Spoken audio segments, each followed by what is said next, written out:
আমি এটা সব বাপ মাকে রিকোয়েস্ট করব, বাচ্চাদের যেন এই কথাটা না বলে যে তোমাকে দিয়ে কিছু হবে না।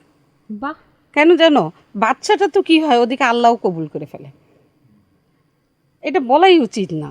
আমি কোনো দিন, ওরা বলতেই পারবে না ওদের দিয়ে কিছু হবে না। আমার মেয়েকেও হুম, আমি, তোমার শখ তুমি মিঠাবা, দৌড়াও দৌড়াও, তোমার পথ তো খোলা আছে, তোমার আটকে রাখছে কি? আমি তো রাখি নাই।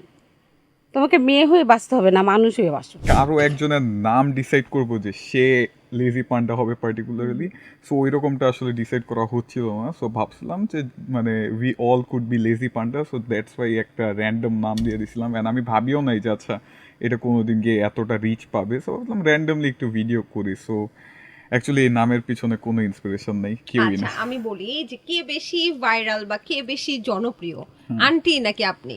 না না, আম্মু আম্মু আম্মু আন্টি, বেশি আচ্ছা আন্টি জনপ্রিয়। আপনার ফ্যানরা কি করে বলেন তো?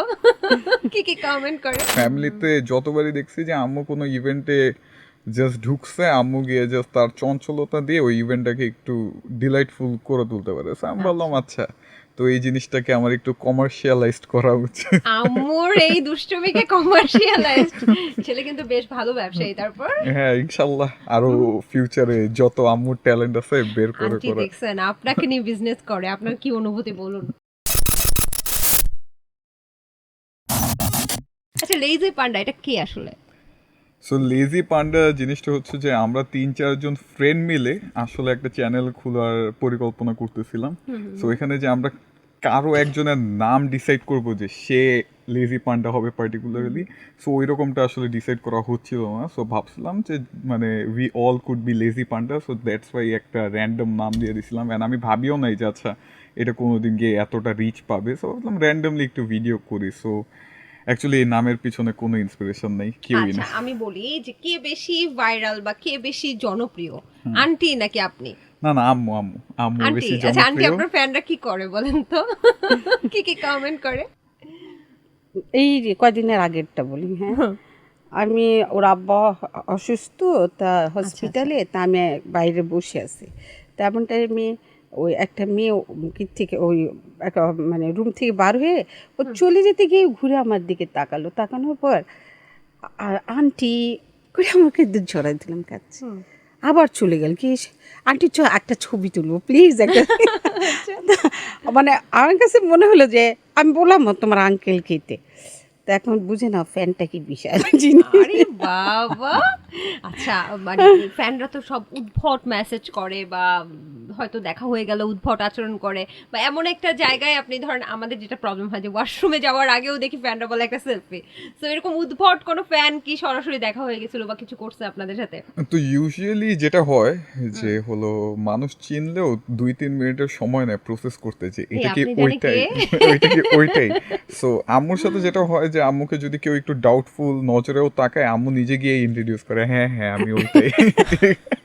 না আসলে ওইভাবে আমি তখন বলি হ্যাঁ হ্যাঁ ঠিক আছে ঠিক আছে।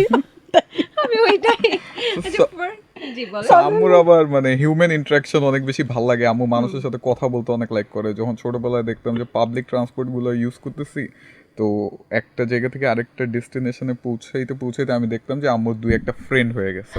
So আম্মু এরকম। So আমি দেখলাম যে না, আম্মুর পার্সোনালিটিতে একটা মজার একটা কীর্তিকলাপ আছে যেটা একটু শোকেস করা যাইতে পারে। আর ফ্যামিলিতে যতবারই দেখছি যে আম্মু কোনো ইভেন্টে জাস্ট ঢুকছে, আম্মু গিয়ে জাস্ট তার চঞ্চলতা দিয়ে ওই ইভেন্টটাকে একটু ডিলাইটফুল করে তুলতে পারে। So আমি বললাম আচ্ছা, তো এই জিনিসটাকে আমার একটু কমার্শিয়ালাইজড করা উচিত। আম্মুর এই দুষ্টুমিকে কমার্শিয়ালাইজড, ছেলে কিন্তু বেশ ভালো ব্যবসায়ী। তারপর হ্যাঁ, ইনশাল্লাহ আরো ফিউচারে যত আম্মুর ট্যালেন্ট আছে বের করে আন্টি করে। দেখছেন আপনাকে নিয়ে বিজনেস করে, আপনার কি অনুভূতি বলুন? অনুভূতি কি, আমি চেয়েছি যে ও একটা কিছু হোক, তা একটা হবে হলো। দেখেন মারা হচ্ছে পেছন পেছন ঘুরে যে তোকে দিয়ে কিছু হবে না, একটা চাকরি পাইলি না, ব্যবসা না এটা আমি করলি না। কোনোদিন বলি না। আমি এটা সব বাপ মাকে রিকোয়েস্ট করব, বাচ্চাদের যেন এই কথাটা না বলে যে তোমাকে দিয়ে কিছু হবে না। বাহ, কেন জানো, বাচ্চাটা তো কি হয়, ওদিকে আল্লাহও কবুল করে ফেলে। এটা বলাই উচিত না।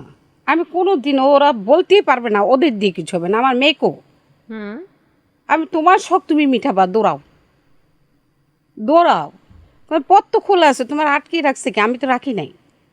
তোমাকে মেয়ে হয়ে বাঁচতে হবে না, মানুষ হয়ে বাঁচো। অনেকে আছে, অনেক মারা আছেন যারা হচ্ছে অন্য বাচ্চার সাথে তুলনা করে, না যে আমি একটু বলি যে অন্য বাচ্চার সাথে তুলনা করে, তারপর হচ্ছে বলে যে তোমাকে আমি সারা জীবন ডাক্তার হতে পারিনি, তোমাকে ডাক্তার হতে হবে, তোমাকে ইঞ্জিনিয়ার হতে হবে, আমার স্বপ্নগুলো তোমার পূরণ করতে হবে।